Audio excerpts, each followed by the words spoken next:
Words. I'll always dream a dream with you. Those things we meant to say and do. Keep them afloat. Someday we'll make them so. You wait for me. What's good, man? It's Western Groove. I don't think that this really has to be a long review. Um,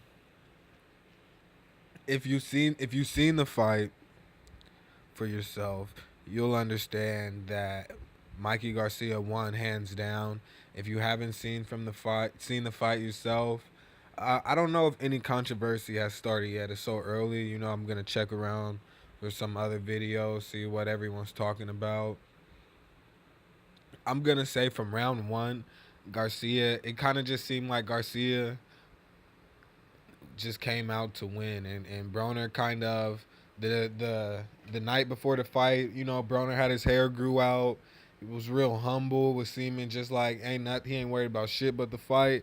And then he fucking come out, the can man about billions. You feel me? So throughout the fight, I mean, I'm gonna go ahead and say it. Broner was a hype job. Broner couldn't.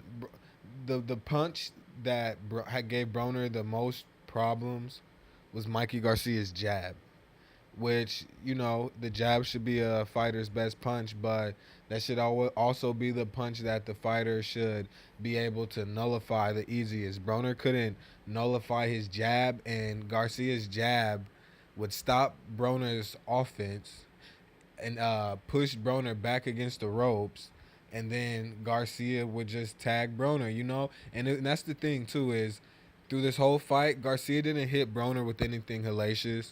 He never had Broner clearly hurt or shaken up or anything like that. He was just He was just the more active, cleaner fighter. Period. Broner just wasn't fucking doing much. It was the same thing in all his other fights. And that's just Broner's style. Broner has to be paired up really nicely for his style to shine. Broner's defense isn't all of that.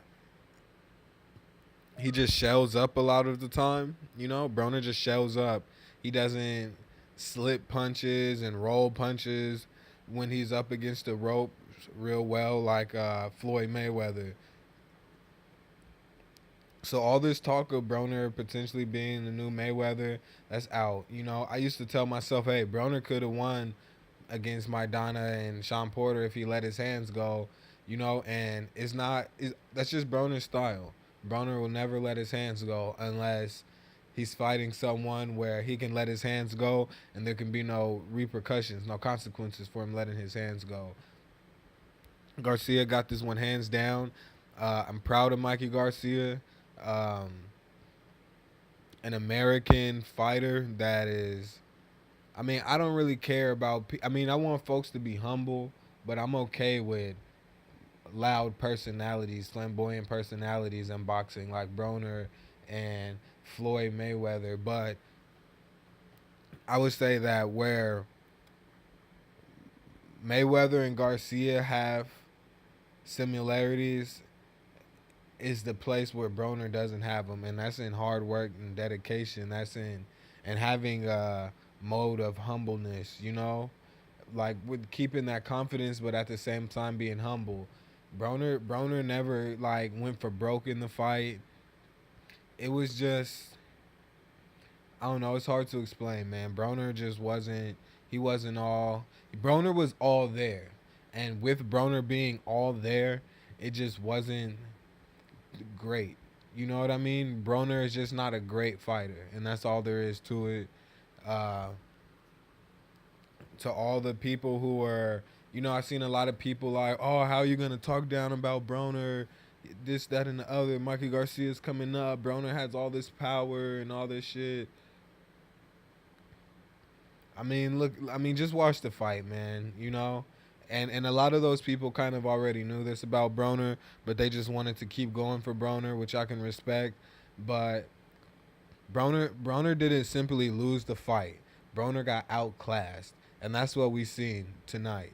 We saw Broner get outclassed by Mikey Garcia, and that's how the fight went from round one to the end of from the beginning of round one to the end of round 12. You seen Broner get outclassed by Mikey Garcia. This is gonna be a fight. This should be a fight for any up and coming boxers, for any young boxers, for any contenders, any prospects to look at some of the subtle nuances that Mikey Garcia performed tonight, which enabled him to get this victory with some amount of ease. You know, he Garcia was always staying on Broner's shoulder, so that the only punch that was close to Broner was the jab, but keeping on his toes so he could slip Broner's jab. And since he was able to slip Broner's jab most of the time, Broner throughout the whole fight, he never got a fix on the distance. But Garcia's jab was landing from the first round on. So Garcia was having those moments of being able to find his range with his bigger shots. This was a really great win for Garcia. Garcia said that there's more to him, and it's just yet for us to see. And to me, he proved it. I thought that Garcia fought a phenomenal fight. Now, was it the most exciting fight? No, but it was a phenomenal fight. Like the skill level that you saw with Mikey Garcia was outstanding with his fundamentals. Now, if I'm gonna just say one bad thing about Garcia, I will say this. I felt like, I mean, maybe he just never had to, but I felt like there was moments when Garcia and Broner would start exchanging, and Garcia didn't seem to like that too much. Garcia didn't seem to like to throw along with someone, you know, and to keep coming after him like that, which isn't, you know, like, oh my God, that's crazy, because that's not Garcia's style to be like that in the first place. So I mean, like I said, congratulations to Mikey Garcia and the Garcias. That's a camp that I really like, and I wanted to see Mikey Garcia win because he's been he'll yeah, he won't bring as many people to the sport. Garcia won't, but he'll show you what the sport is all about, you know, and that's the kind of fighters that we need to be pushing to the media as being great, not just anyone who can fucking talk a whole bunch and make you laugh and say, oh, and shake their head in the ring every time they fucking get punched in the mouth and then don't do shit about it, you know? But we just always want to keep bigging up these guys just because they have a big fucking mouth. Garcia whooped Broner. Garcia dominated Adrien Broner. It wasn't a contest. Broner is not an A-level fighter. And Broner, you know, Broner can get to a high level again, but Broner will never get to a high level by beating high level opposition. Just like, you know, we say Broner's a this many time world champion. I mean, who did he beat for all of those belts? You know what I mean? So that's the only way Broner will be a champion again. Broner could be a 5 times world champion if Jesse Vargas ever gets a belt again, you know, and Broner might be able to move up to 147 and beat Jesse Vargas, you know, but Broner will never be one of those guys who can step into the ring with an A-level fighter and beat that guy when that guy is still at A-level, you know, and it just is what it is. It's Western Groove, and I'm out. I'll always dream of dreams with you. Those things we meant to say and do. Keep them afloat. Someday we'll make them so.